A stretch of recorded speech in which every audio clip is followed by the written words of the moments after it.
चला प्रज्ञापूर्णा प्रभु परमगीतस्मि जगने दया दृष्टि याचूं अरज मुझ आप चरणे महामुक्ति मार्ग प्रगट करता राजगुरुने नमीने इच्छूं छूं अनुसरण आप चरणे यदि ये चैतन्ये मुकुर इव भावाश्चिदचित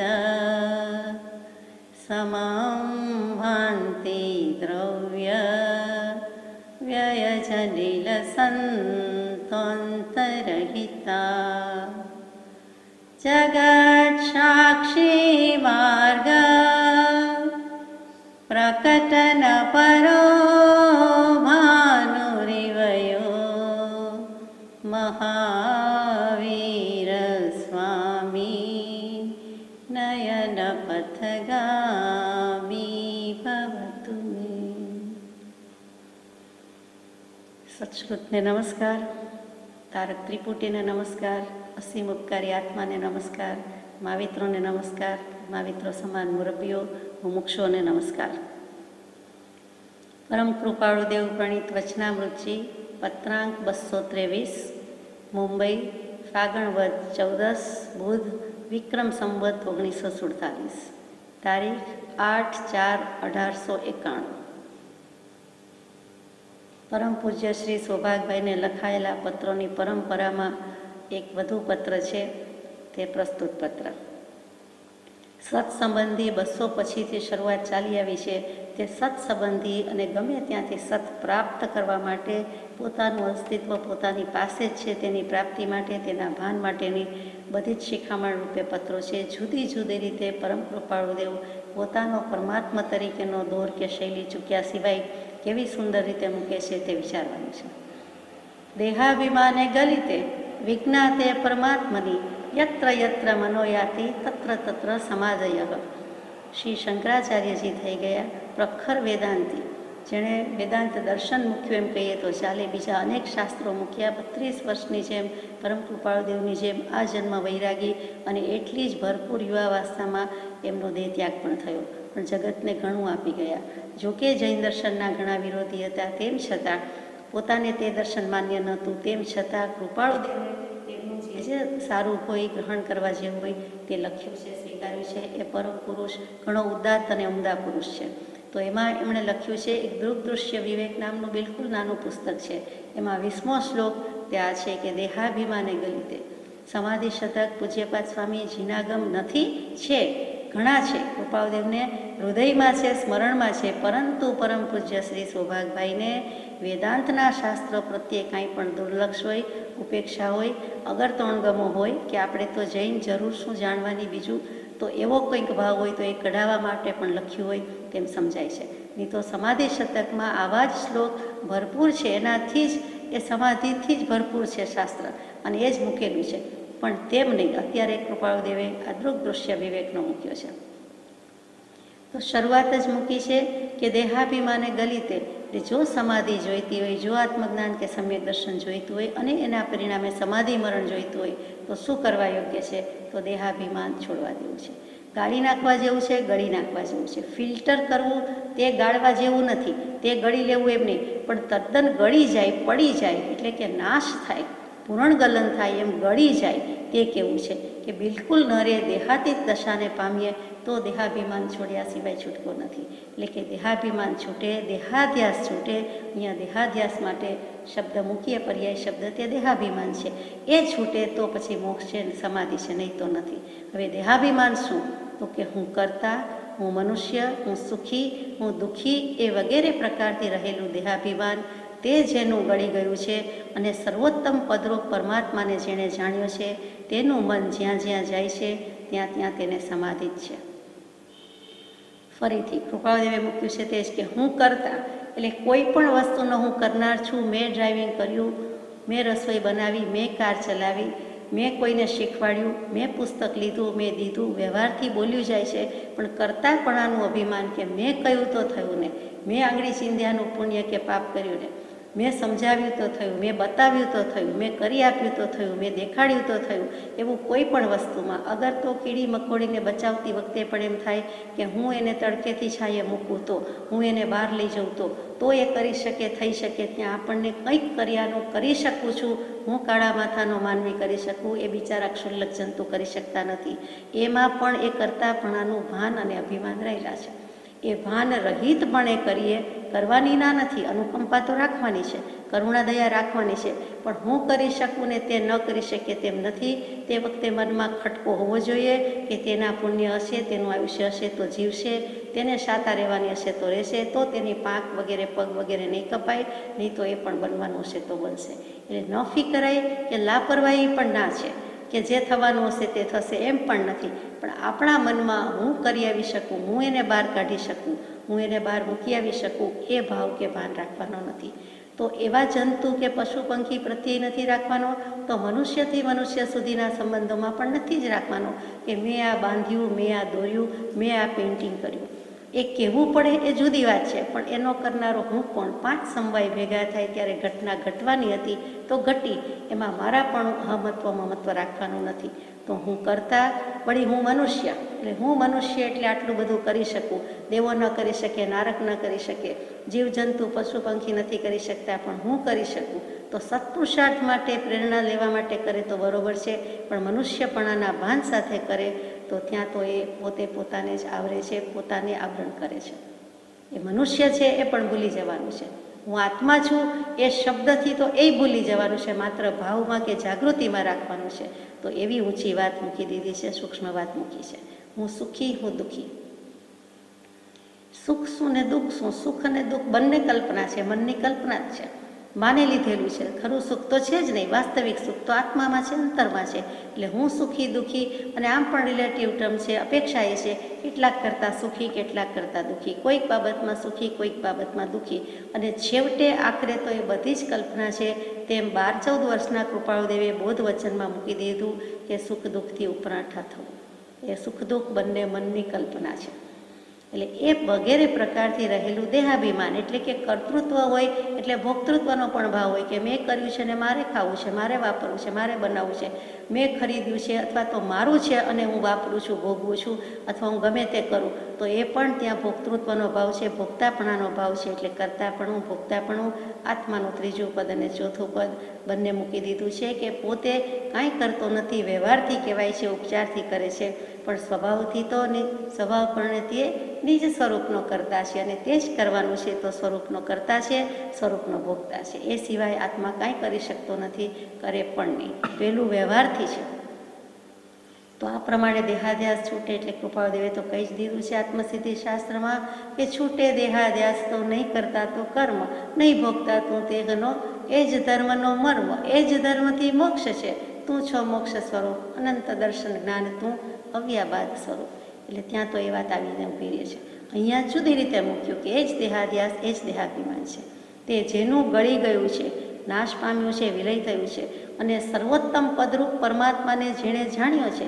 માનો કે કોઈ જીવને દેહાધ્યાસ નથી એમ માની લઈએ, પણ સાથે પરમાત્મા પદને જાણ્યું છે, સાથે આત્માની જાગૃતિ છે, અથવા તો એને જાણ્યું વિજ્ઞાતે પરમાત્માની, જ્ઞાત વિજ્ઞાત વિશેષ પ્રકારે જાણી લીધું છે. કયું? તો કે પરમાત્મા તત્વને. તો પછી તેનું મન જ્યાં જ્યાં જાય છે ત્યાં ત્યાં તેને સમાધિ જ છે. એને આદિવ્યાધિ ઉપાધિ નથી, એનું મન સમાધિમાં જ રહે છે. આ જ વસ્તુ ઉપનિષદકારે મૂકી છે. એક નિદાઘ નામના મુનિ થઈ ગયા, એક ઋભુ નામના થઈ ગયા. તો નિદાઘ શિષ્ય રૂપે છે અને ઋભુ ગુરુ રૂપે છે. તો નિદાઘ મુનિ ઋજુ ભગવાનને, ત્યાં તો ભગવાન જ કહે છે, બ્રહ્મવેતા છે, બ્રહ્મનિષ્ઠ છે, પૂછે છે. ઘણી બધી આગળ વાત ચાલે છે. તેજોબિંદુ ઉપનિષદ એનો 5મો અધ્યાય, અને તેમાં છેલ્લે પછી કહે છે કે મને આત્મા અને અનાત્માનો વિવેક કહો. મારે આત્માનું સ્વરૂપ જાણવું છે, મારે અનાત્માનું સ્વરૂપ જાણવું છે. આપણે જેને જળ ચેતનનો વિવેક કહીએ છીએ તે વેદાંતમાં અને ઉપનિષદમાં આત્મા અનાત્મા શબ્દ વાપરે છે. આત્મા ચૈતન્ય ચેતન આત્મા આત્મા સિવાયનું જે કંઈ બધું છે તે જળ. એટલે સચરાચર સૃષ્ટિનો વિવેક કે ચર શું ને અચર શું, ચેતન શું ને જળ શું વગેરે. તો અહીંયા આત્મા અને અનાત્મા શબ્દ મૂક્યો છે. તો રૂભુ કહે છે કે દેહ અહમ ઇતિ, દેહ અહમ ઇતિ સંધિ થઈ ગઈ, દેહોહમ ઇતિ સંકલ્પ છે. મહત સંસાર ઉચ્યતે, તેથી જ સંસાર ઊભો થાય છે. દેહ અહમ ઇતિ સંકલ્પસ તત્બંધનમ ઉચ્યતે, તત્બંધમ ઉચ્યતે. અને એ સંકલ્પથી સંસાર, એ સંકલ્પથી બંધ, એ સંકલ્પથી બંધન. સંસાર એ બંધન જ છે.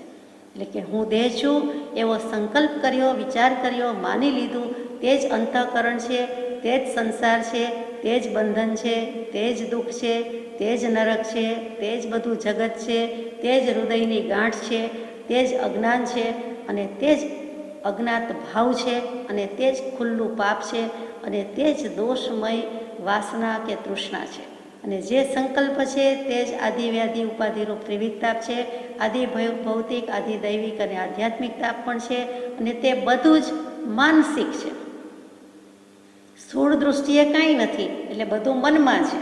મનમાં જ લગ્ન કરવાને, મનમાં જ બધું કરવું, તે કે મનમાં જ ભણવું ને મનમાં જ ભૂલી જવું, તે જે છે તે માનસિક છે. ત્યાં સંસ્કૃતના શ્લોકનું જ આ ગુજરાતી છે શબ્દશઃ કે એ બધું માનસિક છે. મન જ બધું જગત છે. એ તો આપણે ઘણીવાર વાંચીએ, વિચારીએ છીએ, પણ લાંબુ વિચારતા નથી. તો હું કોણ? આ બધું મન કરે છે, માનસિક છે. તો કે હું તો બ્રહ્મ જ છું, સચ્ચિદાનંદ સ્વરૂપ જ છું, એમાં સંદેહ નથી. કૃપાળદેવ કહે કે હું પ્રત્યક્ષ અનુભવરૂપ છું, એમાં સંદેહ શો? હું નિર્વિકલ્પ સ્વરૂપ છું, એમાં સંશય શો? એ જ કુમારી છે, એ જ અદા છે. તો કે અહીંયા બ્રહ્મ મૂક્યું છે, અહીંયા આત્મા મૂક્યું છે. અને આગળ કહે છે કે તો કરવાનું શું છે? હવે શું? તો કે જેનું અંતઃકરણ ગુરુ ભક્તિથી શુદ્ધ હોય તેવા મનુષ્યની 1 મહિનો, 6 મહિના કે 12 મહિના પરીક્ષા કરીને જ હું આ શાસ્ત્ર ભણાવું છું, અથવા આપું છું, અથવા આ જ્ઞાન આપું છું, એમ રૂહુ નિદાઘને કહે છે. એટલે કે તારી પણ હું પરીક્ષા કરું છું, પ્રશ્નો પૂછું છું, વિચારું છું. 1 મહિનો, 6 મહિના કે 12 મહિના એ તો સ્થૂળ દૃષ્ટિએ છે, દરેક વ્યક્તિનું વ્યક્તિગત હોય. પણ કહેવાનું તાત્પર્ય કે એક તો અંતઃકરણ ગુરુ ભક્તિથી શુદ્ધ હોવું જોઈએ, તો હું તને આગળ વાત કરું. એટલે ત્યાં પણ સદગુરુ તત્વનો મહિમા બતાવ્યો, અને સત્પુરુષ પ્રત્યેની પ્રતીતિ અને પ્રીતિ હોય, શ્રદ્ધા વિશ્વાસ હોય તો આગળ વાણ ચાલે, એમ કહી દીધું છે. અને ત્યાં એ અધ્યાય પૂરો થઈ જાય છે. આપણે જે કહેવું છે, કૃપાળદેવને કહેવું છે એ જ છે કે દેહાધ્યાસ કે દેહાભિમાન મૂક્યા વિના તો ક્યારેય કોઈનો છૂટકો નથી, મોક્ષ નથી. એટલે તે તો કરવું જ પડશે. અને તે પ્રભુ શ્રીજી અને બ્રહ્મચારીજીએ કરી બતાવ્યું છે. એટલે થઈ શકે છે. આ કાળમાં પણ ઉપનિષદ થઈ ગયા, હવે શું એમ નહીં. આ કાળમાં પણ ઋષિ મુનિની જેમ ઉપનિષદનો અર્થ જ કે ઉપ, સમીપ, નજીક, બાજુમાં, ને સદ આસ બેસાડે છે, આસન આપે છે. એટલે કે નિશ્ચિત આસન આપે છે આત્મામાં બેસાડવા માટે. આ આસનથી બાજુમાં બેસાડીને આત્મામાં સ્થિરતા કરવા માટે જે બોધ અપાય છે તે ઉપનિષદ છે. તે કૃપાળુદેવથી પ્રભુશ્રીજીને અહીંયા સૌભાગભાઈને પત્ર લખ્યો છે, તો તેઓ શ્રીને અગાઉ જૂઠાભાઈને હતા, તો તેમ એ બધી જ રીતે અને વળી રૂબરૂ સત્સમાગમમાં. અને એવી સ્વાર્પણ ભક્તિ છે, સમર્પણ ભક્તિ છે. એટલે એના અનુસંધાનમાં તે પુરુષોને મળ્યું છે. તે જ વસ્તુ બાકી રહી ગયું હોય તેમ પાછું બ્રહ્મચારીજીએ પ્રભુશ્રીજી સમક્ષ એવું આત્મનિવેદન, આત્મવિલોપન, આત્મસમર્પણ કર્યું અને પામ્યા. એટલે એ સૂચવે છે કે દેહાભિમાન કે દેહાધ્યાસ છોડવા માટે આટલું જરૂરી છે. માત્ર વાંચી ગયે હું સચ્ચિદાનંદ, હું બ્રહ્મ, હું આત્મા, અને આત્મભાવના ભાવતા જીવ લહે કેવળ જ્ઞાનરે ભૂલી ગયે થતું નથી. પણ તે સ્વરૂપે જેવો શ્રી થયા છે તેઓમાં ઉપયોગ જાય, તેમાં વૃત્તિ જાય, અને આપણું અંતઃકરણ ગુરુ ભક્તિથી પ્લાવિત હોય, પરિપ્લાવિત હોય, પરિપૂર્ણ શુદ્ધ હોય, તો તેમાં થઈ શકે તેમ સમજાય છે. તો પછી તેને ક્યાંય કોઈ પરમાત્મા પૂછી શકનાર નથી. સમાધિ સમાધિ સમાજ છે. આ કૃપાળુદેવને સમાધિ કેમ રહી છે? તો કે આવું મન થઈ ગયું છે, આવો ઉપયોગ થઈ ગયો છે. તે વસ્તુ માનસિક છે, એમાં મર્મ રહ્યો છે કે જે કાંઈ આત્માનો ઉપયોગ છે તે વિચારવાનું, મનન કરવાનું કામ કરે છે, ત્યારે જ તે મન કહેવાય છે. બાકી તો ઉપયોગ છે તો આત્માનો ઉપયોગ આત્મામાં છે, શુદ્ધ ઉપયોગી છે. એટલે એમને કંઈ વાંધો આવતો નથી. સહજ સ્વરૂપી છે એટલે વાંધો આવતો નથી. તેમ છતાં કહે છે કે અમે નિવૃત્તિ ચાહીએ છીએ, નિવૃત્તિ જોઈએ છે.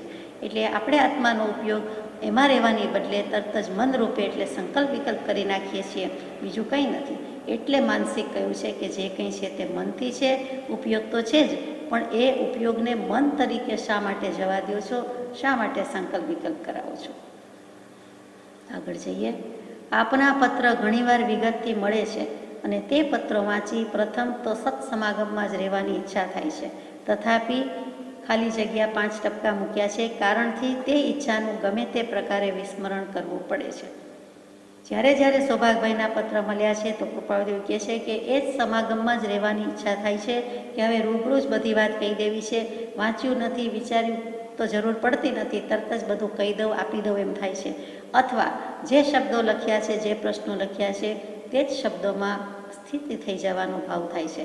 આગળ કાંઈ પ્રવૃત્તિ કરવાનો કે ચાલો હવે વખત થયો, હવે બોમ્બે ઓફિસે પહોંચવાનું છે કે ઘરે જવાનું છે કે જમવાનું છે કે કોઈ જ બીજી પ્રવૃત્તિમાં જવાનું મન થતું નથી, ત્યાં જ રહી જવાની ઈચ્છા થાય છે. તથાપિ અનિવાર્ય કારણથી અથવા તો જે પણ શબ્દ હોય તે ઈચ્છાનું ગમે તે પ્રકારે વિસ્મરણ કરવું પડે છે કે ભૂલી જવું પડે છે અને સવિગત ઉત્તર લખવા ઈચ્છા થાય છે. પછી ઘેર આવીને કે નિરાંત નિવૃત્તિ મળે ત્યારે એમ થાય છે કે હવે હું સવિગત જવાબ આપી દઉં. તો તે ઈચ્છા પણ ઘણું કરીને કવચિત જ પાર પડે છે. એ ઈચ્છા પણ અમે પાર પાડી શકતા નથી. શા માટે? એના 2 કારણ છે. એક તો એ વિષયમાં અધિક લખવા જેવી દશા રહી નથી. અધિક શું લખવું તે રૂપે જ પરિણમી જવાનું થાય. જ્યાં સમાધિ છે લખવા જાય ત્યાં પોતે સમાધિ ભાવમાં અવસ્થિતિ હોય. શુદ્ધ ઉપયોગ લખીએ ત્યાં શુદ્ધ ઉપયોગમાં સ્થિતિ થાય તો આગળ લખીએ શું? નિર્વિકલ્પ લખવા જાય ત્યાં નિર્વિકલ્પ થઈ જ ગયા હોય તો આગળ કલમ ચાલી શકતી નથી, એવી દશા છે. એટલે એ વિષયમાં અધિક લખવા જેવી દશા રહી નથી. અને બીજું કારણ ઉપાધિઓ, કે કેટલોક સમય અમારે ઉપાધિમાં જવા દેવો પડે છે એટલે અમે કરી શકતા નથી. ઉપાધિ યોગ કરતાં વર્તતી દશાવાળું કારણ અધિક બળવાન છે. એટલે ઉપાધિને અમે દોષ આપીએ કે નિમિત્ત ભૂત કહીએ એના કરતાં વધારે તો અમારી વર્તતી દશા છે, જે દશા છે ઉપયોગમય દશા છે, શુદ્ધોપયોગમાં રહી જવાય છે, સ્વભાવ દશામાં છીએ, સ્વભાવ ભાવમાં જ છીએ, તો એ અધિક બળવાન છે. જે દશા બહુ નિષ્પૃહ છે, એમાં કોઈની પડી નથી, પરવા નથી, દરકાર નથી. ઉત્કૃષ્ટ કક્ષાના સત્પુરુષોને તે સમયે કોઈ તમા નથી, એ બીજાને કોઈ આવકાર આપવાનો નથી, બીજાને જવાબ આપવાના નથી, બીજાનો વિચાર જ નથી, ત્યાં વૃત્તિ કેવી રીતે જાય, એટલે તે ઉત્કૃષ્ટ. મધ્યમ સત્પુરુષ હશે એ થોડો ઘણો આવો બધો ઉપયોગ આપશે અને જગન્યની તો વાત આપણે કરતા જ નથી. તો જે દશા બહુ નિષ્પૃહ છે એટલે કે એમાં બીજી કાંઈ પડી નથી, કોઈ અપેક્ષા નથી, બીજા પાસેથી કાંઈ જોઈતું નથી અને તેને લીધે મન અન્ય વિષયમાં પ્રવેશ કરી શકતું નથી. ત્યાં બીજા સબ્જેક્ટમાં, બીજા સબ્જેક્ટ મેટરમાં કે એક આત્મા સિવાયની વૃત્તિમાંથી છૂટીને બીજે ક્યાંય જઈ શકતું જ નથી. બધા એમ કહે કે આપણે ઉપાધિમાં કે વિભાવ ભાવમાંથી સ્વભાવમાં રહેવાતું નથી, પણ સ્વભાવમાં જ છે તેને વિભાવમાં જવાની કોઈ તમા નથી, કોઈ અપેક્ષા જ નથી અને એ જઈ શકતાય નથી. ધારે તો પણ જઈ શકતા નથી. કેટલાક જીવોને અત્યંત સંકલ્પ વિકલ્પ રહ્યા કરે, જ્યારે જેને નથી કે નહીં વચ્ચે તેને એમ થાય કે બધાને આટલા બધા સંકલ્પ વિકલ્પ કેમ આવતા હશે, શેના આવતા હશે, શું વિચારને, શું ઉધામાને, શું ઉત્પાતને, શું ઉચ્ચાટ કરતા હશે. અને તેમાં પણ પરમાર્થ વિશે લખતા તો મન અન્ય વિષયમાં પ્રવેશ કરી શકતું નથી અને કેવળ શૂન્યતા જેવું થયા કરે છે. જ્યાં પરમાર્થ સંબંધી, મોક્ષની વાત સંબંધી, આત્મા સંબંધી, નિશ્ચય પ્રધાન અને નિશ્ચયની વાત લખવાની આવે છે ત્યાં તો માત્ર શૂન્યતા છવાઈ જાય છે. એક ટપકું મૂકવાની પણ તમા રહેતી નથી, તો પછી એમાંથી ભ લખવો કે બ લખવો કે ક લખવો, એકડો લખવાનો છે કે બગડો, એ ઉપયોગ જાય નહીં. એ કેવળ શૂન્યતા છે અને કેવળ શૂન્યતા વિના નિર્વિકલ્પતા આવી શકતી નથી. પહેલાં કેવળ શૂન્યતા છે, પછી કેવળ નિર્વિકલ્પતા છે અને પછી કૈવલ્ય ભાવ કેવળ સ્વરૂપ છે. એટલે આ વસ્તુ વિચારવા જેવી છે. એ વિષયમાં લેખન શક્તિ તો એટલી બધી શૂન્યતા પામી છે, પણ વાણી પણ પ્રસંગોપાત હજુ એ વિષયમાં કેટલું કાર્ય કરી શકે છે. લેખન શક્તિમાં તો આવી ગયું, હાથ ચાલતો નથી, કલમ ચાલતી નથી, એટલે એટલી બધી શૂન્ય દશા આવી ગઈ છે કે ડાબી બાજુથી શરૂ કરીને જમણી બાજુ આંગળી લીટી કરવાની છે, પાછી લીટી પૂરી થાય, વાક્ય પૂરું થાય એટલે નીચે આવવાનું છે, એવો ઉપયોગ પણ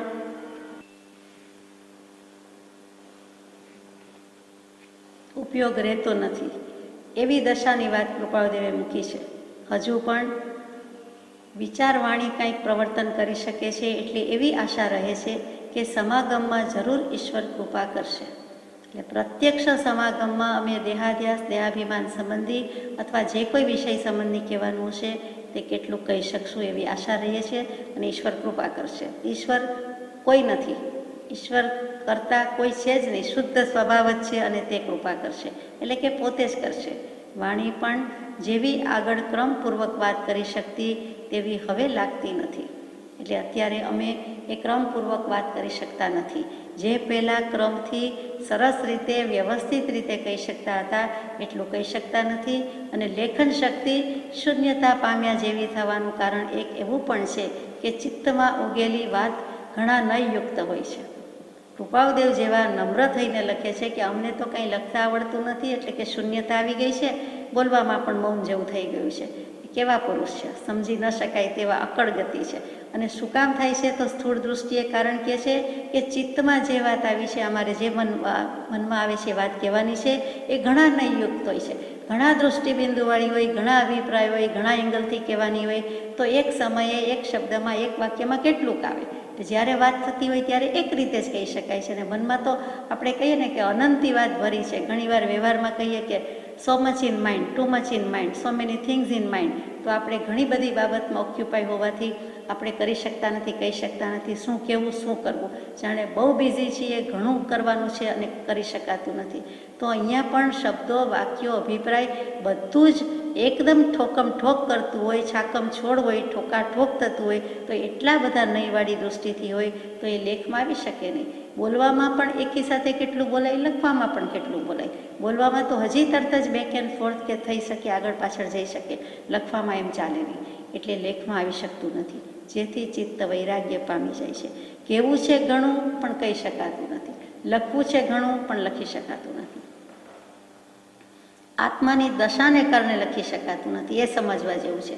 બાકી તો કન્ફ્યુઝન હોય તોય લખી શકાતું નથી, ઘણું આવડતું હોય તો યાદ છે છતાં નથી થાય છે, તે વાત અહીંયા નથી. પણ અહીંયા તો આત્માની દશા જ કોઈ એવી અસંગ છે કે જેથી કરીને ઉદાસીન છે અને અસંગ છે એટલે કરી શકતું નથી.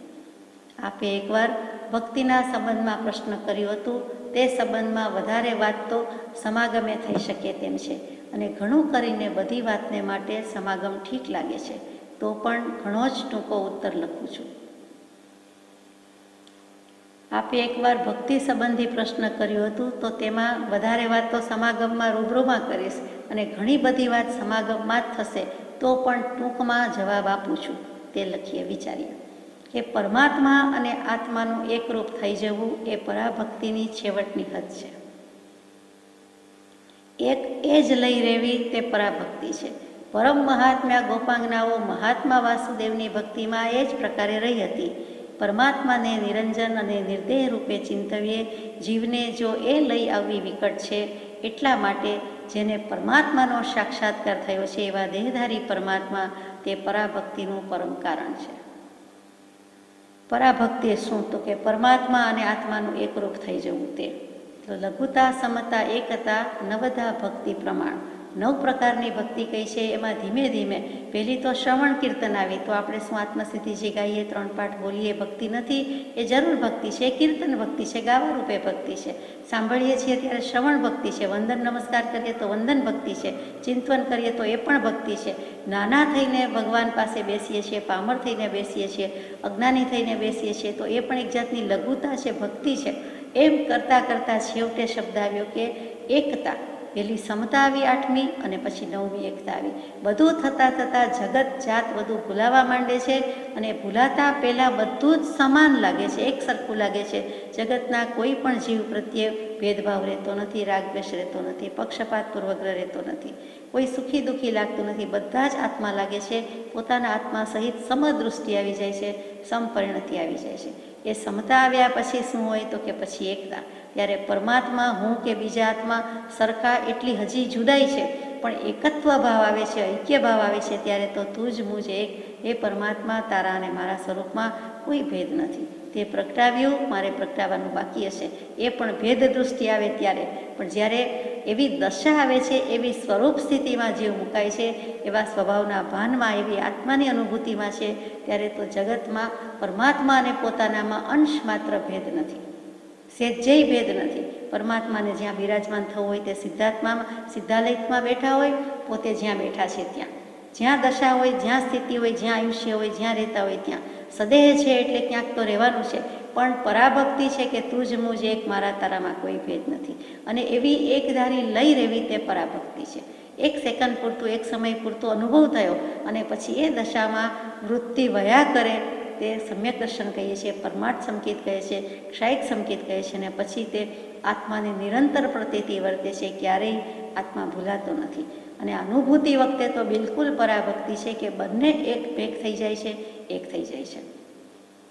બંને જુદા હોવા છતાં, જેમ શરીર અને આત્મા બંને જુદા હોવા છતાં અત્યારે એકમેક થઈને રહેલા છે એમ દેખાય છે, એમ માનીએ છીએ, પણ હકીકતે બંને જુદા છે. તેવી જ રીતે પોતે અને પરમાત્મા બે જુદા જ પાત્ર, જુદી વ્યક્તિ, જુદી આઈડેન્ટિટી હોવા છતાં ત્યારે સ્વભાવથી બંનેના જ્ઞાનથી, ભાવથી, ભાનથી, અનુભવથી એક થઈ જાય છે. વળી પરમ મહાત્મ્ય ગોપાંગના કહ્યું તો મહાત્મ્ય તો શ્રી કૃષ્ણ ભગવાનનું છે, તો પરમ મહાત્મ્ય સૌથી વધારે મહાત્મ્ય ગોપાંગનાને, ગોપીઓને કેમ આપી દીધું? તો કે વાસુદેવનું, શ્રી કૃષ્ણ પરમાત્માનું મહાત્મ્ય તો છે જ. આખું ભાગવત એટલે જ શ્રી કૃષ્ણ મહિમા છે, બીજું કાંઈ નથી.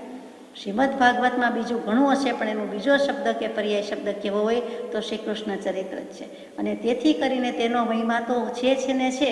એ મહાત્મા, એ મહિમા, પરમાત્મા, એના ઉપરથી હવે જેનું મહાત્મ્ય છે તે, એનું મહાત્મ્ય જેને દિલમાં વસેલું છે, હૃદયગત કર્યું છે, એ પરમ મહાત્મ્ય છે.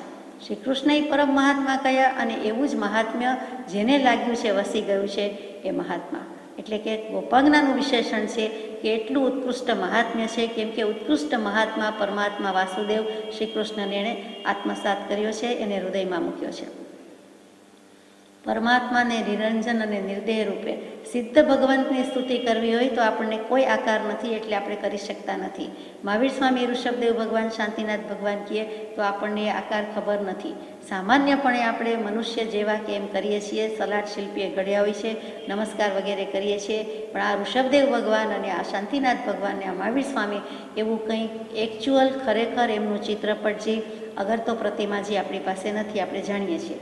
તો એ વિના, આધાર વિના, અવલંબન વિના ભક્તિ થઈ શકતી નથી. તો સિદ્ધ પરમાત્માની સ્તુતિ કરવી વિકટ પડે છે.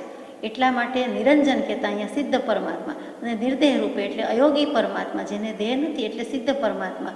તો એ કંઈ આપણને આવતું નથી, એ થઈ શકતું નથી. એટલે કાંઈક આધાર અવલંબન રૂપે જેને પરમાત્માનો સાક્ષાત્કાર થયો છે એવા દેહધારી પરમાત્મા પ્રત્યે લઈ આવે છે, ભક્તિ ઉગે છે. એટલે ત્યાં તરત જ પ્રત્યક્ષપણું આવ્યું કે જેણે આત્મા પ્રગટ કર્યો છે, જેને આત્માનો અનુભવ છે, તેનો ઉપયોગ અસંગ છે, તેનો વિતરાગ ઉપયોગ છે. ત્યાં ઉપયોગને આપણે અસંગ કહીએ છીએ, સાથે વિતરાગ કહી દઈએ છીએ. તો એનો આકાશ જેવો અસંગ છે, વિતરાગ જેવો અસંગ ઉપયોગ છે. સૂક્ષ્મ તીક્ષ્ણ તો હોય જ, નવાઈ નથી, પણ એ અસંગતા આપણને પણ સ્પર્શી શકે, સ્પર્શી જાય. એટલા માટે કહે છે કે એવા દેહધારી પરમાત્મા તે પરાભક્તિનું પરમ કારણ છે. પરાભક્તિ કેમ મુક્તિ નથી? તો કે સામે સત્પુરુષ નથી, તો આપણને તો પરમ કૃપાળુદેવ નથી છે, સામે છે પ્રભુશ્રીજી છે, બ્રહ્મચારીજી છે, તો એમના ઉપયોગમાં આપણો ઉપયોગ ભળે, વિતરાગ પરમાત્માના ઉપયોગમાં આપણો ઉપયોગ ભળે. એટલે કે દૃષ્ટો દૃષ્ટ મેલે, નજરે નજર નજરાય, અનુભવાય, અનુસંધાન થાય. એ કોનું અનુસંધાન છે? સ્વરૂપનું અનુસંધાન છે. અને સ્વરૂપનું અનુસંધાન કરવા માટે તો આ બાજુ શંકરાચાર્યજી પણ આ જ કહે છે, આ બાજુ યશો વિજયજી મહારાજ પણ આટલું ભણ્યા ગણ્યા પછી કહે છે કે આટલો તર્ક, ન્યાય, ભાષા, 12 વર્ષનો અભ્યાસ, પણ છેલ્લે કહી દઉં કે ભક્તિ એ જ આ ભગવત સ્વરૂપ પામવાનું બીજ છે, એ સિવાય નથી. જ્યારે યશો વિજયજી જેવા કહી દે ત્યારે એમ થાય કે ખરી વાત છે. જ્યારે કૃપાળુદેવ જેવા કહી દે કે બધું વાંચીને જ્ઞાન માર્ગ સમજી કરીને 900 ભવના જાતિસ્મરણ જ્ઞાન પછી, મહાવીર સ્વામી સાથેના અસંગ ઉપયોગ પછી, એ બધું જોયા જાણ્યા પછી પણ કહું છું કે ભક્તિ, ભક્તિને ભક્તિ. પ્રભુશ્રીજીના પત્રમાં પણ લખે 380મો પત્ર કે ભક્તિનો માર્ગ મોક્ષનો ધુરંધર માર્ગ લાગ્યો છે, અને તમે પ્રભુ ભક્તિનો જ હમણાં તો ઉપાય સમજો. અને પછી પણ એમ જ છે, નહીં તો એમ થાય કે શરૂઆત છે, ભક્તિ કરાવી છે, પછી નહીં, તો કે ના, તમે ભક્તિથી મોક્ષ માર્ગનો ઉપાય છે એમ સમજો. આપણને પણ એ જ બોધ છે. આ શ્રીમદ ભાગવત અને આ બધા દૃષ્ટાંતો આપીને ક્યાં લઈ જવા છે? તો કે ભક્તિ સિવાય કાંઈ નથી. ભક્તિથી જીવમાં સરળતા આવે છે, નમ્રતા આવે છે, અને નમ્રતા, વિનમ્રતાનો ગુણ, વિનય ગુણ એને મોક્ષે લઈ જાય છે. ફરીથી આગળ જઈએ કે જેને સાક્ષાત્કાર થયો છે એવા દેહધારી પરમાત્મા તે પરાભક્તિનું પરમ કારણ છે. કેમ કે આપણો પ્રેમ, આપણો ઉપયોગ, આપણી વૃત્તિ તેના પ્રત્યે છે. જેનું મન સ્થિર થયું છે ત્યાં જો આપણો ખીલો જેનો સ્થિર છે, જેનું ખીલે મન વળી ગયું છે, તેનો પછી મોક્ષ થાય છે. તો આપણું મન સ્થિર રહેતું ન હોય પણ કૃપાળુદેવનું તો હતું ને, તો તેને ખીલે વળગશું તો આપણું પણ વાળ વાંકો થવાનું નથી, એમ સમજાય છે. તે જ્ઞાની પુરુષના સર્વચરિત્રમાં ઐક્ય ભાવનો લક્ષ થવાથી તેના હૃદયમાં વિરાજમાન પરમાત્માનો ઐક્ય ભાવ હોય છે, અને એ જ પરાભક્તિ છે. સાબિત કરી દીધું કે જ્ઞાની પુરુષના સર્વચરિત્રમાં, ચરિત્ર કહેતા જીવન વૃત્તાંત નથી કહેવું, પણ સચરિત્ર કહેતા આચરણ, ચરણ અને એના પરથી ચારિત્ર અને ચરિત્ર. તો જ્ઞાની પુરુષની કોઈ પણ ચેષ્ટા, કોઈ પણ આચરણ, તેમાં ઐક્ય ભાવનો લક્ષ થવાથી તેની સાથે આપણે જોડાઈ જઈએ છીએ, એકતા ભાવ આવે છે, જુદાઈ રાખતા નથી, ભિન્ન ભાવ નથી, ભેદભાવ નથી, એકપણે એક સાથે જ એકતા ભાવ આવી જાય છે. એટલે એના હૃદયમાં જે કંઈ છે, તો એના હૃદયમાં શું છે? જ્ઞાની છે એટલે જ્ઞાન છે, અને અનુભવ છે એટલે કે સાક્ષાત્કાર છે. આત્મદર્શનને પામેલા છે, આત્માનુભવને પામેલા છે, ઉપયોગનો યથાર્થ અનુભવ છે. એટલે કે સાદી ભાષામાં શુદ્ધાત્મ ધારા પ્રગટી ગઈ છે, આત્માનુભૂતિ થઈ ગઈ છે. તો તે તો આપણે ઈચ્છીએ છીએ, તો તેવું જે કોઈ છે અને તેની પાસેથી લેવાનું છે. તેના હૃદયમાં વિરાજમાન પરમાત્માનો ઐક્ય ભાવ હોય છે. આપણે જ્ઞાની સાથે જોડાયા તો જ્ઞાની પરમાત્મા સાથે જોડાયેલા છે. જ્ઞાની અને પરમાત્મામાં કોઈ ભેદ નથી. જે અંતર માને છે તેને માર્ગની પ્રાપ્તિ અસુલભ છે, જે અંતર માનતું નથી તેને માર્ગની પ્રાપ્તિ સાવ સુલભ છે. અને એ જ પરાભક્તિ છે. જે સમયે આવું થયું, અનુસંધાન થયું, તે જ સમયે પોતાને પોતાના આત્માનો અનુભવ થાય છે. અને એના માટે તો બધાનો પુરુષાર્થ છે. એટલે કેટલી બધી ચાવી આપી દીધી છે. એક ભક્તિભાવથી એક પર પ્રેમ પ્રવાહ વઢે પ્રભુ સે, સબ આગમ ભેદ સૂર બસે. જ્ઞાની પુરુષ પરમાત્મામાં અંતર માને છે તેને માર્ગની પ્રાપ્તિ પરમ વિકટ છે. જ્ઞાની તો પરમાત્મા જ છે. પરમેશ્વર મેં ગુરુ બસે, પરમેશ્વર ગુરુ માહી, સુંદર દો પરસ્પર ભિન્ન ભાવ કછુ નાહી. પરમેશ્વરમાં જ ગુરુ છે ને ગુરુ એ જ પરમેશ્વર છે. જ્ઞાની એ જ પરમાત્મા છે ને પરમાત્મા તો જ્ઞાની કહીએ જ છીએ. અને તેના ઓળખાણ વિના પરમાત્માની પ્રાપ્તિ નથી. એટલે અહીંયા સદગુરુ તત્વનો મહિમા ભારોભાર ગાયો છે.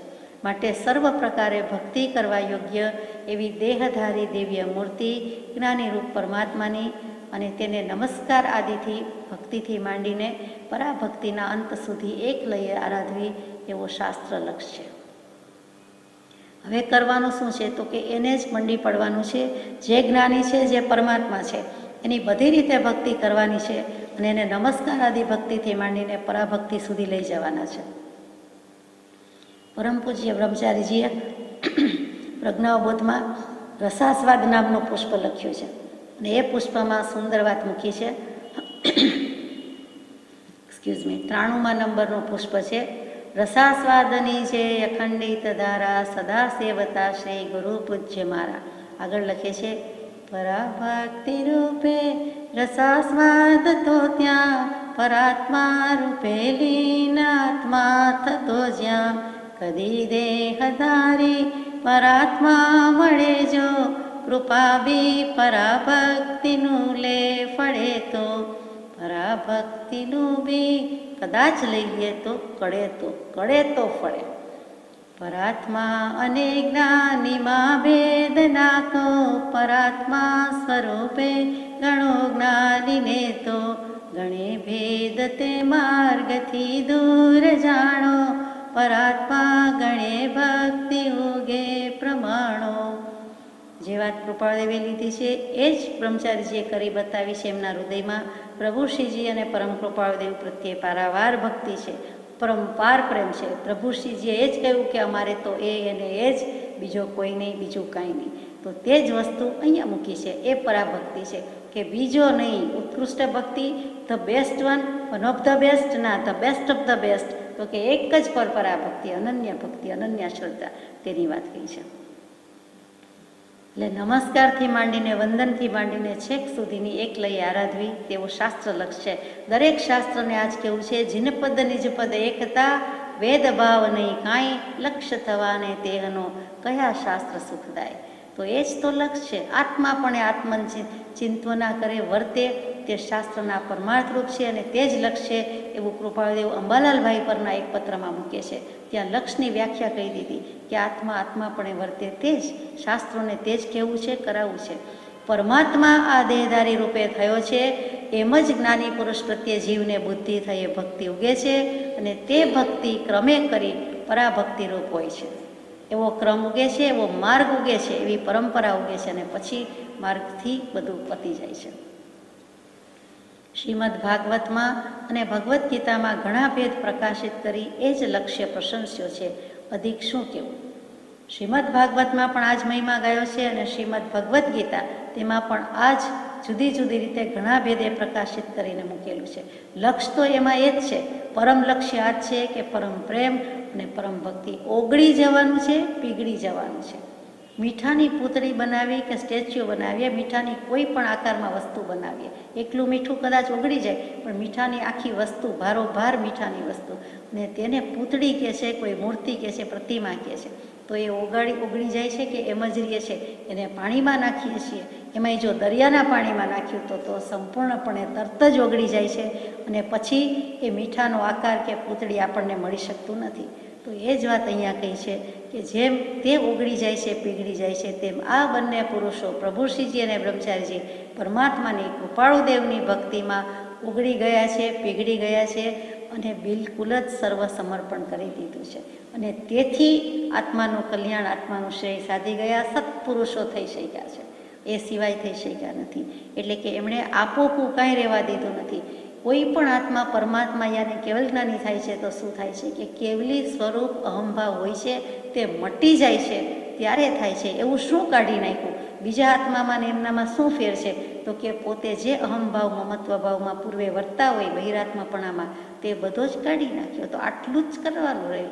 હું ને મારું છોડો, હું ને મમતા છોડો, હું ને મારાપણું છોડો. તો એ આપોપું કાંઈક પણ હું છું, હું કરતા છું, હું મનુષ્ય છું, હું સુખી, હું દુઃખી, હું જૈન, હું કૃપાળુદેવનો મુમુક્ષ છું, અમે અહીંયા જઈએ, અમે આ સ્થળના, આ તીર્થના વધારે ચાહક છીએ, જઈએ છીએ, તો એ પણ ત્યાં ભેદ દૃષ્ટિ છે, પર્યાય દૃષ્ટિ છે. જ્યાંથી ત્યાંથી જે મૂળ માર્ગ પ્રકાશ્યો છે તે જ કરવાનું છે.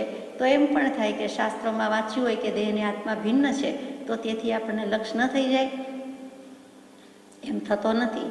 કૃપાળુદેવે મૂક્યું એમ જાણે સદગુરુ ઉપદેશથી રે, કયું જ્ઞાન તેનું નામ ખાસ, મૂળ માર્ગ સાંભળો જીનનો રે.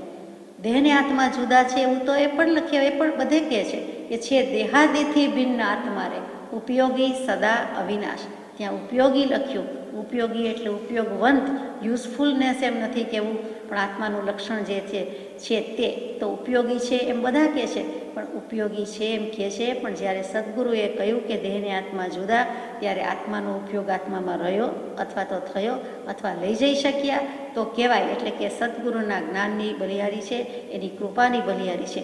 એમણે કરી બતાવ્યું છે, એમણે કહી બતાવ્યું અને પછી આપણે જો શિષ્ય તરીકે અનુસરી શક્યા, અનુચારી શક્યા, તો પછી કહેવાય કે હવે અમે એમના અનુયાયી છીએ. નહીં તો વર્ષીપર્સ કહેવાય, ફોલોઅર્સ ન કહેવાય. ભગવાનના ગુણગ્રામ કરનારા કહેવાય, પણ ભગવાનના અનુયાયી ન કહેવાય. એટલે જે કૃપાળુદેવ અદાથી કહી શકાય કે પૂર્ણ વિતરાગ જેવો બોધ અમને સહજે સાંભળી આવે છે અને અમે કોઈને વિતરાગપણું કેવું હોય તો અમે આ કાળમાં મહાવીરના ખરા અનુયાયી છીએ એમ એમણે મૂક્યું છે. કેમ કે જેનું ફળ વિતરાગપણું છે એવું અમારામાં છે એમ સ્પષ્ટ સ્વ કલમે લખ્યું છે, શ્રી કલમે મૂક્યું છે અને બોલ્યા પણ છે. તો પછી આપણે સ્વીકારી જ લેવાનું રહે છે. સ્વીકારતા કંઈ અજંપો થતો જ નથી. આનંદ થાય છે કે હો પ્રભુ આપે જ કહ્યું એટલે માન્ય કરવા યોગ્ય છે. અમે સ્વચ્છંદથી માનીએ, કહીએ તેમ નથી, આપે જ મૂકી દીધી છે દશા, તો એ દશાને અમારા વંદન છે. પરમાત્મા દેહધારી રૂપે થયો છે એમ જ જ્ઞાની પુરુષ પ્રત્યે જીવને બુદ્ધિ થાય, ભક્તિ ઉગે છે અને તે ભક્તિ ક્રમે કરી પરાભક્તિરૂપ હોય છે. આ વિશે શ્રીમદ ગીતા, શ્રીમદ ભગવદ્ ગીતા, ભાગવતમાં ઘણા ભેદ એટલે ઘણા પ્રકાર, ઘણી રીતે મૂકેલું છે. ઘણા ભેદ એટલે ઘણું રહસ્ય અને મર્મ પણ મૂકેલા છે. અધિક શું કહેવું? જ્ઞાની તીર્થંકર દેવમાં લક્ષ થવા, જૈનમાં પણ પંચપરમેષ્ઠી મંત્રમાં નમો અરિહંતાણમ પદ પછી સિદ્ધને નમસ્કાર કર્યો છે. એ જ ભક્તિ માટે એમ સૂચવે છે કે પ્રથમ જ્ઞાની પુરુષની ભક્તિ અને એ જ પરમાત્માની પ્રાપ્તિ અને ભક્તિનું નિદાન છે.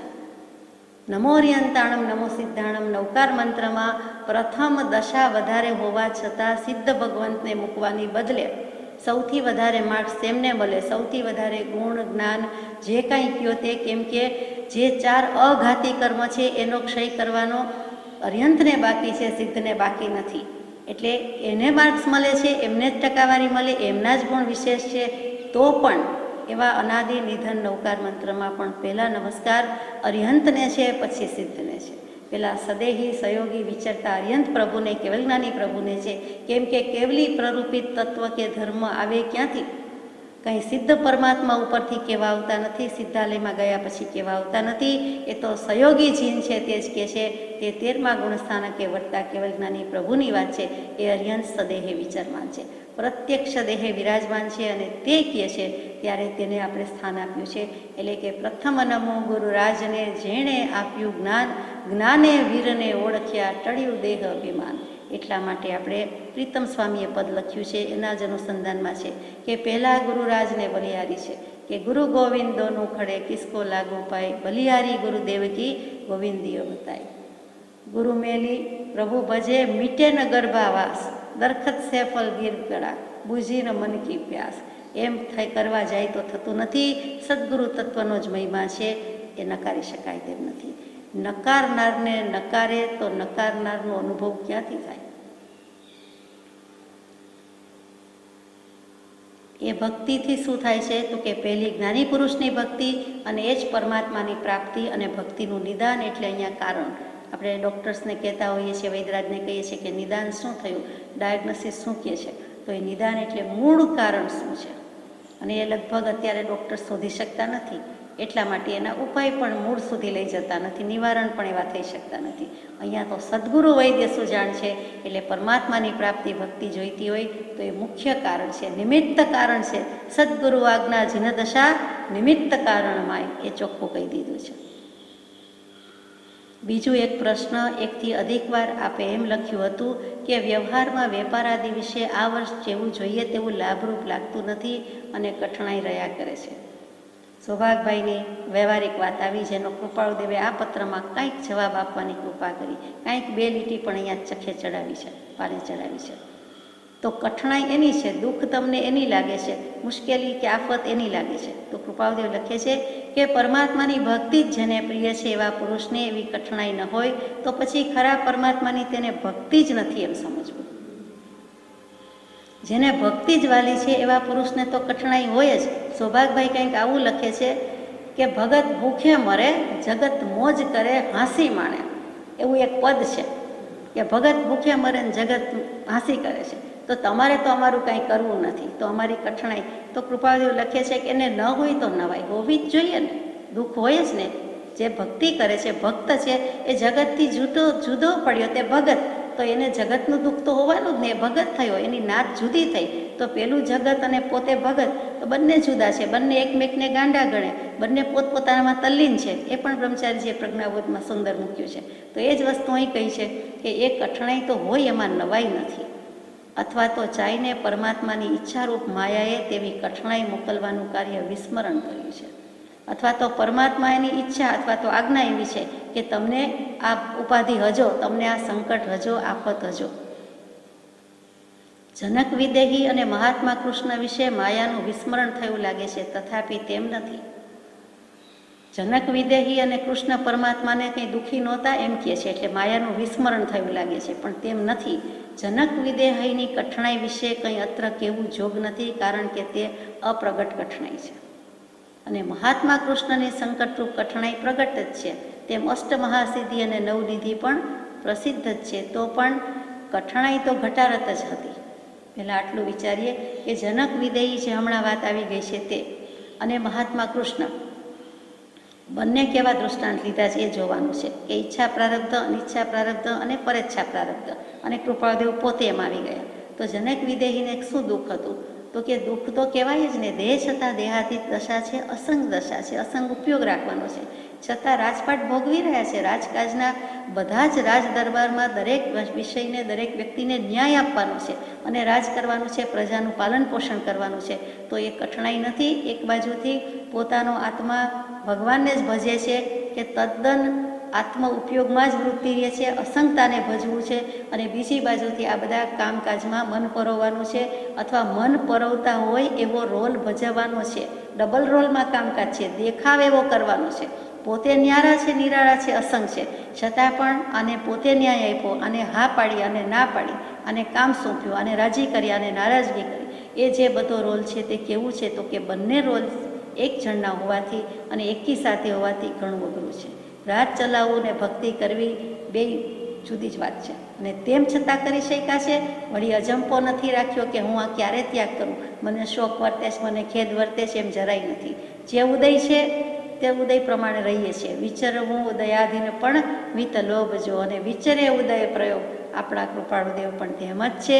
ખેદ રાખ્યો છે, કેમ કે ધોરી માર્ગ જૈન માર્ગ એમ પ્રરૂપે છે. માટે કે વનવાસ હોય, ઘર અને વનમાં ઘણું કરીને ભેદ નથી, છતાં નિવૃત્તિ હોય, વનવાસ હોય, તો અમે લોકોનું કલ્યાણ વધુ કરી શકીએ એવો કંઈક ભાવ વ્યક્ત કર્યો છે. જ્યારે જનક વિદેહીએ તો ઈચ્છા પ્રારબ્ધ અનુસાર હોવાથી, કે પૂર્વે ઈચ્છા કરી હતી, રાજ મળ્યું છે, અને એવા મારો ઉદય છે તો ભોગવું છું, પણ એ બહારથી ભોગવું છું, અંતરંગમાં તો એકાંત નિર્લેપ શીતલીભૂત છું.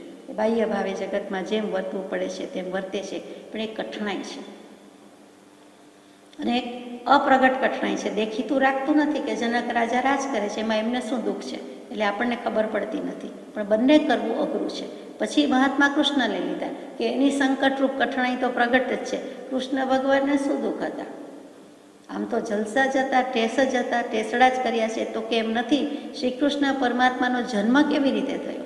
જન્મવા ન દઉં એવી તો મોસાળ પક્ષની કંસ મામાની ઈચ્છા, અને એને જન્મે તો પણ એને મારી જ નાખવું એવા ભાવ, અને એમાં જન્મવું કેવી રીતે? તો કેવી રીતે જન્મ્યા? અને પછી એના ભરણ પોષણ માટે પણ આડાવડા દેવ દેવીને અસુરી વૃત્તિવાળા એને એનાથી જાણે કે મરી જાય, દેહ ત્યાગ થઈ જાય એવા ઉપાય કર્યા. એટલે જન્મ, ઉછેર, પાલન પોષણ બધું જ કેવી રીતે? અને વચ્ચેનો સમય પણ આપ જાણો છો, એકેય વસ્તુ કહી જાય એવી નથી. યુદ્ધ ખેલવા પડે, સારથી પણ કરવું પડે શ્રી કૃષ્ણ પરમાત્માને. એ કંઈ જેવી તેવી વાત છે. ગોપીઓ પાછળ પડી જાય તો એની સાથે પણ રહેવાનું, તો વૃત્તિરૂપી ગોપી કીધી છે, તો એ બધું પણ એને રોલ ભજવવો પડે છે. એટલે બધાનું જ કલ્યાણ કરવાનું, બધાનું જ ભરણ પોષણ, પાલન પોષણ કરવાનું, અને છતાં પોતે ન્યારા કે પોતે જુદા, અને બીજાને કલ્યાણ કરવું હોય તો પ્રેરણા કરે છે. દીક્ષા લેવી હોય તે લઈ શકો છો, આ દ્વારિકા બળી જવાની છે, આ દરવાજાની બહાર જેને નીકળવું હોય નીકળી જાય, અને છોડાવી દીધું છે. 56 કોટી યાદવોને પણ બને એટલો બોધ આપ્યો, પણ જેને લાગ્યો તેને લાગ્યો. હું દીક્ષા લઈ શકું તેમ નથી, હું સર્વસંગ પરિત્યાગ કરી શકું એવા મારા કોઈ સંયોગ નથી. મારે રાજાની જવાબદારી છે, વ્રત નિયમ પાલન કરી શકું એમ નથી. પણ તમને ઉદય છે, તમને છૂટ છે, બધાનું ભરણ પોષણ થઈ રહેશે, જેને નીકળવું હોય એને નીકળી જાઓ. ઉદ્ધવજી સગા કાકા કયો કે મિત્ર કયો કે શિષ્ય કયો કે જે કયો તે એને તો પહેલેથી જ કહેલું, એટલે પહેલેથી બૂજી ગયેલા, એને બહાર જ રહેતા હતા. જરા કુમાર નાનો ભાઈ એ પણ આગાહી ખબર હોવાથી બહાર જ ફરતો હતો. તેમ છતાં અંત સમયે પોતાને કોઈ પાણીનો પાનાર નથી, અને છેવટે કેવી રીતે દેહત્યાગ કરવો પડે છે. તો શ્રી કૃષ્ણ પરમાત્માના દુઃખ કાંઈ ઓછા નથી, એની કઠણાઈ કાંઈ જેવી તેવી નહોતી. એક એક વસ્તુ વિચારતા આપણને દુઃખ ને દુઃખ જ લાગે. બીજાના દુઃખને દૂર કરનારો મહાત્મા પોતે આમ જુઓ તો એ વખતે દુઃખી હતા, એટલે કે સંકટ ને કઠણાઈ હતી, પણ એ દુઃખમાં પણ ક્ષાયિક સંકિતનો ધણી થયો, ભાવિ તીર્થંકર નામ ગોત્ર બાંધ્યું, એ જેવું તેવું સુખ નથી. એ દુઃખમાં પણ એને સમાધિ જ હતી. અષ્ટમહાસિદ્ધિ હતી, અણિમા, મહિમા, લઘિમા, ગિરિમા, ઈશિતા, વશિતા, પ્રાપ્તિને પ્રાકામ્ય. એ અષ્ટમહાસિદ્ધિ પણ એમણે ભોગવી છે, મળી છે. નાનામાં નાનું રૂપ લઈ શકે, મોટામાં મોટું રૂપ લઈ શકે, કોઈને અધિકારી પણ કરી શકે, કોઈને વશ કરી શકે. જે કયો તે બધી 8 મહાસિદ્ધિ એટલે જેવી તેવી વાત નથી. રિદ્ધિ સિદ્ધિ તો દાસી થઈને ફરતી હતી, અને નવનિધિ ચક્રવર્તીને જેમ નવરત્ન હોય, 14 રત્ન હોય, તેવી રીતે અર્ધ ચક્રવર્તી છે, પોતે વાસુદેવ છે. એટલે નવનિધિ એટલે 9 પ્રકારના ખજાના ભંડાર છે. સૈન્ય ખૂટે નહીં, બીજી બધી જ વસ્તુ ખૂટે નહીં, તેટલું બધું છે. અને તો પણ દ્વારિકા બળી જ છે, સુવર્ણપુરી, સુવર્ણની દ્વારિકા તો પણ બળી છે, બાળી ગઈ છે, કે જે કયો તે ડૂબી ગઈ કયો, બળી ગઈ કયો, પણ એનો ધ્વંસ કે નાશ સગી આંખે પોતાની નજરે જીવતા જીવે જોવું એ નાની સૂની વાત નથી. આપણે એક નાનકડું મકાન જો આપણી હાજરીમાં કોઈ પાડી નાખે, બાળી નાખે, તો પણ કેટલાક સહન કરી શકતા નથી, કે તે કેનો ટેક ઇટ, અને દુઃખ લાગે, ઉપાધિ લાગે. તો પછી ભગવાન જેવા ભગવાનને આખી નગરી રાજા છે, અને એ બળી જાય અથવા તો જતી રહે એટલે શું? અને યાદવો માને નહીં એટલે શું, એ ઘણી કઠણાઈ હતી. અને એ કઠણાઈ માયાની છે. અને પરમાત્માના લક્ષની તો એ સરળાઈ છે અને એમ જ હો. તો અહીંયા આપણે માયાનું સ્વરૂપ વિચારવાનું છે કે માયા શું. માયા અને શક્તિ એ બંને પર્યાય શબ્દો તરીકે વપરાય છે. સીધો સાદો અર્થ માયા કહીએ એટલે આપણને માયા મમતા યાદ આવે, મોહ મમતા એ યાદ આવે. બીજું માયા એટલે કપટ યાદ આવે, આવરણ યાદ આવે. એ બંને વસ્તુ સાચી છે. તો માયા જ્યારે વેદાંત દર્શન, સાંખ્ય દર્શન, યોગ દર્શન, અધ્યાત્મની પરિભાષામાં, આગમની ભાષામાં વાંચતા હોઈએ ત્યારે બધા અર્થ બેસાડવા પડે, વિચારવા જોઈએ કે માયા કહેતા પ્રકૃતિ તે સાંખ્ય દર્શન કહે. અજ્ઞાન, તમસ, અંધકાર, અવિદ્યા, પ્રધાન, ક્ષેત્ર, મહામાયા, અજા, આ બધી જ પ્રપંચ, કુટિલતા, વંચના, સ્વરૂપનું વિસ્મરણ, ઈશ્વરની ઉપાધિ અને શુદ્ધ સત્વગુણયુક્ત પ્રધાન પ્રકૃતિ, લક્ષ્મી, ધનદોલત, અનિર્વચનીય બધા જ માયાના અર્થ છે. છેલ્લે પછી અનિર્વચનીય કહી દેવું પડે છે કે કહી શકાતી નથી. માણી શકાય છે, અનુભવી શકાય છે, પણ કહી શકાતી નથી. એટલે માયા એટલે મમતા આવી, કપટે આવ્યું અને લક્ષ્મી ધનદોલત પણ આવ્યું. અને સૌથી વધારે ગમ્યું તે સ્વરૂપનું વિસ્મરણ આવ્યું. કે થવું ન જોઈએ પણ થઈ જાય છે તે માયા છે. છદ્મસ્થ અવસ્થા એ માયા છે. શું કામ? તો કે આત્મા પોતાના આત્માને સ્વરૂપને સંપૂર્ણપણે હજી આત્મસાત કરતો નથી. એટલે કે હજુ વિતરાગ અવસ્થા, કેવલ જ્ઞાનની અવસ્થા થતી નથી. એટલે ત્યાં એની બે શક્તિ કામે લાગે છે માયાની, આવરણ શક્તિ અને વિક્ષેપ શક્તિ. આવરણ શક્તિ જ્ઞાનને કરે છે અને વિક્ષેપ શક્તિ રાગદ્વેષને કરે છે, લાવે છે. એટલે કે જ્ઞાનને આવરણ કરે છે એટલે જ્ઞાનાવરણીય કર્મ, એટલે કેવલ જ્ઞાનાવરણીય કર્મ છે તે પણ કરું. અને જે વિક્ષેપ શક્તિ છે એ રાગદ્વેષ કરાવે છે એટલે ચારિત્ર મોહનીય અને દર્શન મોહનીયનો વિષય છે. એટલે કે ત્યાં સુધી કેવલ જ્ઞાન થવા દેતું નથી. એટલે છદ્મ એટલે કપટ, છુપાવું, આવરણ, અને એટલે છદ્મસ્થ અવસ્થા. તો અહીંયા માયાને સારી કીધી છે એની વાત કરવાની છે. એ સારી કેવી રીતે કીધી એ પહેલાં આલોચનામાં ને એમાં વિચારીએ છીએ. માયા શબ્દ આવે છે ત્યારે, બીજા કેટલાક જીનાગમમાં આવે છે ત્યારે શબ્દો જરા જુદા છે, પણ આપણે વિચારીએ કે નિકૃતિ કીધી. તો નિકૃતિ એટલે ધન અભિલાષીને ફસાવવાની ચતુરાઈ. વ્યવહારમાં જેને કોઈ પૈસો જોઈએ છે તે પૈસો મારો પરમેશ્વરને, હું પૈસાનો દાસ એમ જે છે, અથવા તો હું પરમેશ્વરનો દાસ. તો એ ધનાભિલાષી ધન જોઈએ છે એટલે ધનની ઈચ્છા વાંછા માટે ગમે તેને ગમે તે રીતે ફસાવાની ચતુરાઈ, તે નિકૃતિ નામની માયા છે. બીજું ઉપદી, કે ધર્મના નિમિત્તે ચોરી વગેરેમાં પ્રવૃત્તિ કરે. કોઈને કોઈ રીતે બહાનું કારણ ધર્મનું છે પણ પછી બીજી ચોરી કરે છે. એમાં બધા પ્રકારની નાની મોટી આવી જાય છે.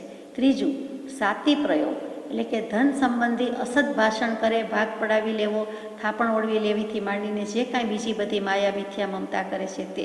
એટલે ત્યાં સ અતિ પ્રયોગ, સાતી પ્રયોગ. ચોથું પ્રણિધિ, કે સાચા જોટા તોલમાપ કરે અને વસ્તુની ભેળસેળ કરે, અને સાચું તો માલ અપાય જ નહીં, ખોટું બોલીને જ અપાય, વેચાય વગેરે, એ પણ બધી માયા કપટ છે. અને પાંચમું પ્રતિકુંચન, એટલે કે આલોચના સમયે કોઈ પણ જાતના દોષ કર્યા હોય તે છુપાવવા, તે પ્રતિકુંચન. કોઈ પણ જાતના એટલે કોઈ પણ જાતના આલોચના વખતે ગુરુ સમક્ષ કે પ્રભુ સમક્ષ પણ પોતે પોતાના દોષને આલોચી શકતો નથી, ઉલેચી શકતો નથી. એ તો પડ્યા જ છે, એ તો જાણે કોઈ જાણતું જ નથી, પણ સર્વજ્ઞ છે, ભગવાન છે અને જાણે છે, પણ એ કરી શકતો નથી. એ માયા છે. એટલે આ બધી માયાની વાત છે.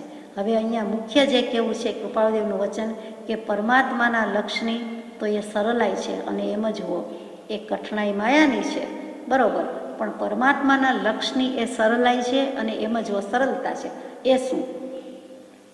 તો કે માયાની એક શાસ્ત્રોમાં સુંદર વ્યાખ્યા છે કે જેના વડે અનુભવ કરવાનો પદાર્થ માપમાં આવી શકે છે, એટલે કે બુદ્ધિના બંધનમાં આવી શકે છે, તે માયા. મિયતે અનેન ઇતિ માયા, જેના વડે માપ થઈ શકે છે, જોખી તોલી શકાય છે, તે માયા. તો શું?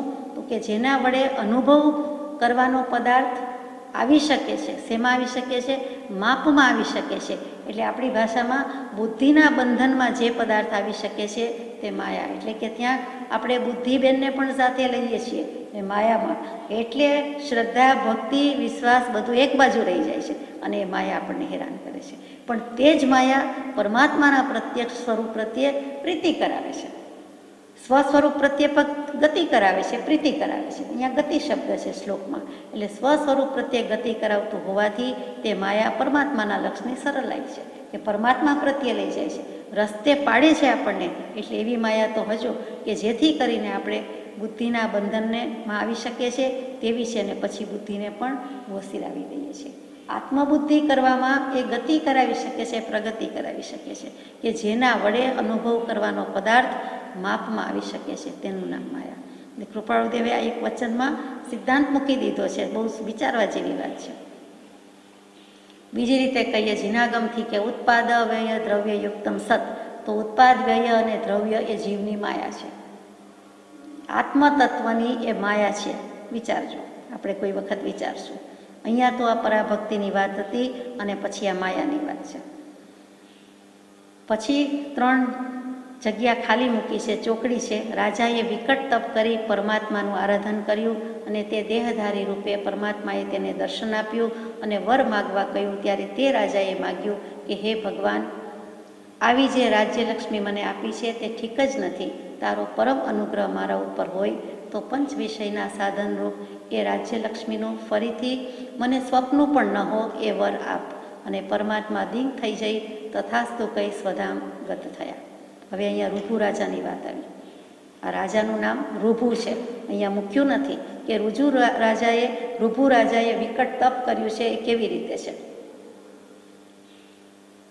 એક નિદાગ નામના મુનિ થયા, એક ઋભુ નામના. તે ઋભુ ભગવાન થયા, બ્રહ્મવેતા થયા. પણ એ પહેલાં શું હતું? તો કે એ પહેલાં એ રાજા છે, અને તે વખતે એ વરદાન આપે છે. તો કયું વરદાન આપે છે તેની વાત કરીએ.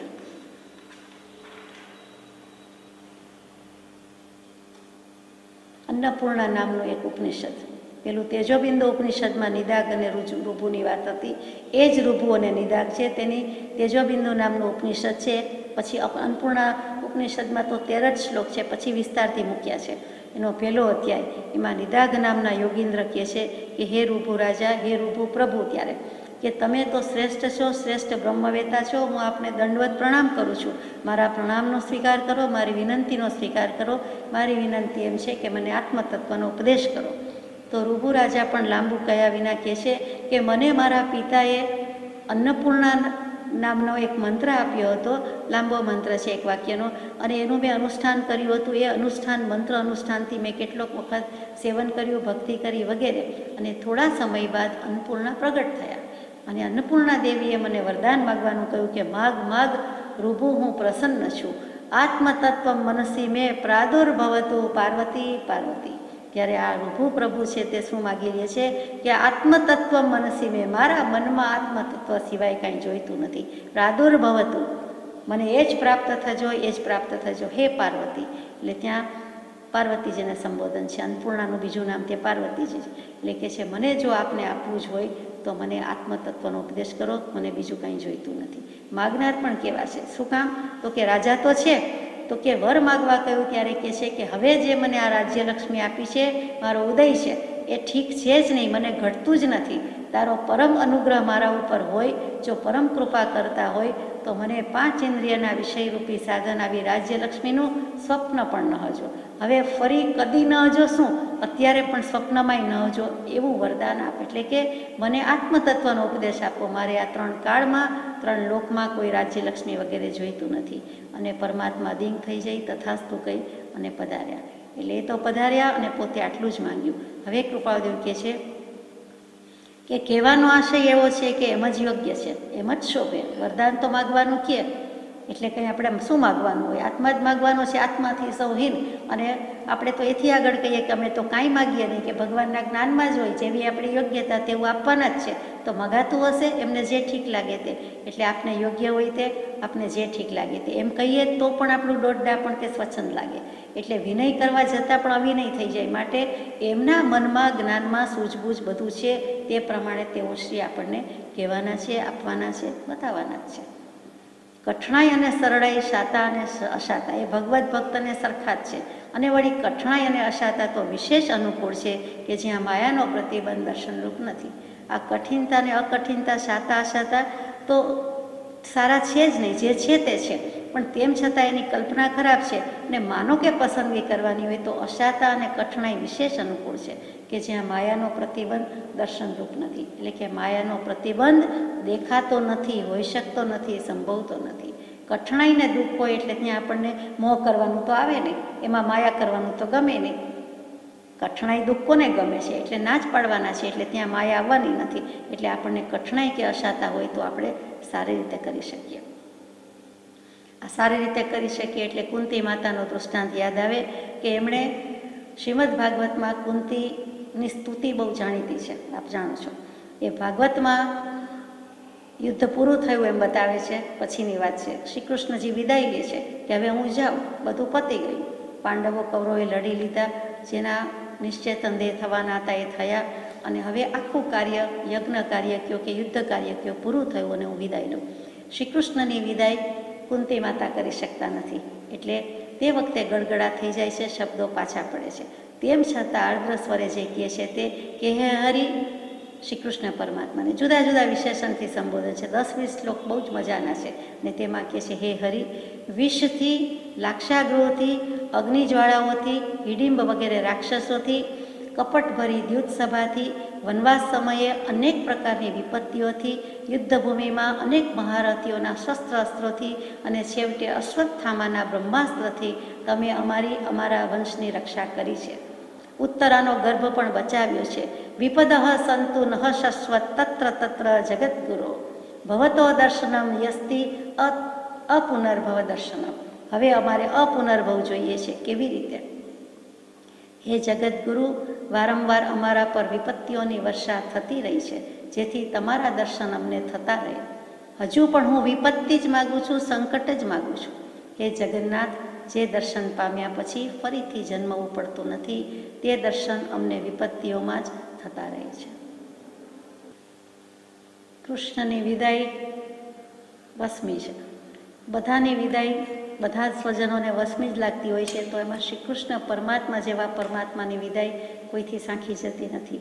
એ વખતે કુંતી સ્તુતિ કરે છે અને તેમાં કહે છે તે આપણે વિચાર્યું કે હે જગદગુરુ, વારંવાર અમારા ઉપર વિપત્તિઓની જ વર્ષા થતી રહી છે અને હજુ થતી રહે, કે જેથી વિપત્તિની વર્ષા હતી તો તમારા દર્શન, સત્સમાગમ, સત્સંગ વગેરે મળ્યો, કે અમે તમને યાદ કર્યા ને તમે વિપત્તિના વાદળમાં આવીને ઊભા રહ્યા, સહાય કરવા ઊભા રહ્યા, તો અમે કરી શક્યા. પણ હે જગન્નાથ, તમારું દર્શન પામ્યા પછી, અર્થાત અહીંયા આત્મદર્શન પામ્યા પછી ફરીથી જન્મવું પડતું નથી, તે દર્શન જ અમને વિપત્તિઓમાં થતા રહે તો કેવું સારું. માનો કે કેટલાક દેહ ભવ ધારણ કરવાના છે, તો એમાં પણ વિપત્તિ કે આફત કે સંકટ જ હજો, કે જેથી કરીને અમે એમાંથી તમારાથી વિમુખ ન થઈએ. એટલે કે સુખમાં સાંભળે સોની અને દુઃખમાં સાંભળે રામ. એટલા માટે એ જ એમણે માગ્યું છે. અહીંયા આગળ વિચારીએ કે આપને તો એ વાર્તા જાણવામાં છે. કૃપાળુદેવ ટુ સૌભાગભાઈ, કૃપાળુદેવ સૌભાગભાઈને લખી રહ્યા છે કે આપને તો એ વાર્તા એટલે કે એ વૃત્તાંત, એ કથન હકીકત જાણો છો, તથાપી તો પણ કુટુંબાદિકને વિશે કઠણાઈ હોવી ઘટારત નથી એમ ઉગતું હોય તો તેનું કારણ એ જ છે કે પરમાત્મા એમ કહે છે કે તમે તમારા કુટુંબ પ્રત્યે નિઃસ્નેહ હો. ભગવાનની આજ્ઞા તો એ જ છે કે કુટુંબની કઠણાઈ કહો છો, પણ કુટુંબને મૂકો એક બાજુ, એમ કે કુટુંબની એક એક વ્યક્તિ જુદી અને તમે જુદા. અને શું કામ આમ કહે છે? તો કે પરમાત્મા કહે છે કે કુટુંબ પ્રત્યે પણ સ્નેહ ન રાખો. એટલે રાગ ન રાખો એનો અર્થ દ્વેષ રાખો એમ નહીં. રાગમાં દ્વેષ આવી ગયો, રાગ અને દ્વેષ ન રાખો, પ્રેમ ન રાખો, સ્નેહ ન રાખો. પ્રેમ ગમે તેવી વિકટ વાટેથી પરમાત્મા પ્રત્યે કરવાનો છે, સત્ય શુદ્ધ સ્વરૂપ પ્રત્યે કરવાનો છે, પણ કુટુંબ કરીને દુઃખી ન થાવ અને તેના પ્રત્યે સમભાવી થઈ પ્રતિબંધ રહિત થાવ. તમને આ કુટુંબનું, લોકનું, સમાજનું, શાસ્ત્રનું બધો પ્રતિબંધ મૂકી શકો છો, સંકલ્પ વિકલ્પનો નથી મૂકી શકતા, કેમ કે કુટુંબ સ્વજન સંબંધી પ્રતિબંધ છે અને લાગ્યા કરે છે, રહ્યા કરે છે. એ છોડી દેવો, એ ન રાખવો, એ તમારા હાથની વાત છે.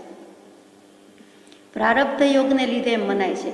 પ્રારબ્ધ યોગ પૂર્વે આરંભેલું છે, એટલે કેટલાક કુટુંબમાં આવી ગયા છે, પણ તેથી તમે એમાં ન જાઓ, તે ટાળવા આ કઠણાઈ મેં મોકલી છે. એ છોડી દેવા માટે જ આ કઠણાઈ મોકલી છે. અધિક શું કહેવું એ એમ જ છે. કુંતી માતાએ તો શ્રી કૃષ્ણ પરમાત્માએ દુઃખ મોકલ્યા કે નહીં, પણ હું કહું છું કે આ પડીકા, આફતના પડીકા, ઉપાધિના ઇન્જેક્શન હું જ મોકલું છું તમે મને પરમાત્મા માનો છો તો હું મોકલું છું, અને તમે પ્રેમથી એ પ્રેઝન્ટ સ્વીકારો, ભેટનો સ્વીકાર કરો. મારે અધિક શું કહેવું? અને ત્યાં પછી એમ પણ જણાવે છે, ભાગવતની રીતે કહું તો શબ્દસહ કહું છું કે ભગવત ભક્તિમાં અવરોધરૂપ થતી પરિવાર પ્રત્યેની આસક્તિથી પોતે પણ મુક્ત થવા પ્રાર્થે છે. અને કુંતીજીના શબ્દોમાં કે સ્વજનો સાથે જોડાયેલો આ સ્નેહ ગ્રંથિને આપ કાપી નાખો, કાપી નાખો. કારણ કે કુંતી ફોઈ છે, અને કુંતી ફોઈ પાંડવોની ફોઈ. એટલે હવે શ્રી કૃષ્ણ સ્મરણમાં જ રમમાણ રહેવા માગે છે. આપણે એમ કહીએ કે અમે પણ સ્વરૂપમાં જ રહેવા માગીએ છીએ, સ્વરૂપ સ્મૃતિમાં જ રહેવા માગીએ છીએ, કૃપાળુદેવના સ્મરણમાં જ રહેવા માગીએ છીએ. એટલે અમારો આ બધો સ્નેહ બંધન પણ કાપી નાખો. એ શ્રીમદ ભાગવતની કુંતીના જે ભગવત ભક્તિ પ્રત્યેના જે શ્લોક છે, બહુ મજાના છે. પહેલા સ્કંદના 8મા અધ્યાયમાં 10-20 શ્લોક મૂક્યા છે. એના સારાંશ રૂપે આપણે વાત કરી કે ભગવાને કીધું કે પ્રતિબંધ રહિત થાઓ, સમભાવી થાઓ, અને તે તમારું છે એમ ન માનો. એ પ્રારબ્ધ યોગને લીધે કુટુંબ થયું છે, આવ્યું છે, જન્મ આપ્યો છે, પણ તેથી કરીને તેના મય કે તેના સંકલ્પ વિકલ્પમાં તમે રહો નહીં, હવે જીવો નહીં. છેક સુધીની દશા પ્રાપ્ત કરાવી છે. ક્ષાયિક સમ્યક દર્શન મહામુનિવરોને દુર્લભ એવી સમાધિ પ્રાપ્ત કરાવી છે. તે કૃપાળુદેવ સૌભાગભાઈને આવા દૃષ્ટાંતથી, આવા બોધથી પણ તેજીને ટકોરો બસ થોડામાં જાજુ સમજી જાય છે, અને કહે છે કે તે ટાળવા આ કઠણાઈ મોકલી છે. અધિક શું કહેવું એ એમ જ છે. એટલે અહીંયા કુંતી માતાને યાદ કર્યા વિના ચાલે એવું નથી. અને આ કુંતી ફોઈ કહી દીધું છે એટલે મને યાદ આવે કે કદાચ ફોઈબા જ આજકાલ બધાને નામ આપે છે, નામ પાડે છે. સમય બદલાયો છે, મમ્મી પપ્પા પણ પાડી લેતા હોય, પણ તો ફોઈબા નામ પાડે છે. એટલે કેવું નામ પાડે છે કે તે દેહાદ્યાસ જ રહે છે આપણને, કે જે નામે બોલાવે આપણું નામ બોલાય, વંચાય, સંભળાય, એટલે આપણને તે હું તે એ રોલમાં આપણે આવી જઈએ છીએ. એટલે દેહાદ્યાસ રહે છે. તો દેહાભિમાન કે દેહાદ્યાસ છોડવા માટે આ કુંતી ફોઈએ જે માગ્યું હતું તે આપણે પણ માગવા જેવું છે, કે કૃષ્ણ સ્મરણમાં જ રહેવા જેવું છે, નામ પાડવા જેવું નથી. અને નામ પાડીએ તો આત્મા આત્મા આત્મન નામ જ પાડવા જેવું છે, બીજું કાંઈ નહીં. અહીંયા અંતમાં પરમ પૂજ્ય બ્રહ્મચારીજી જે રસાસ્વાદ પુષ્પમાં લખે છે તે જ: નમસ્કાર આદિતિ ભક્તિ જગાવો, પરાભક્તિના અંત સુધી લગાવો. રસાસ્વાદ વૃત્તિ અખંડિત ચાખો, મનોવૃત્તિ એકાગ્ર ત્યાં જ રાખો. સજાતનું સ્વરૂપ.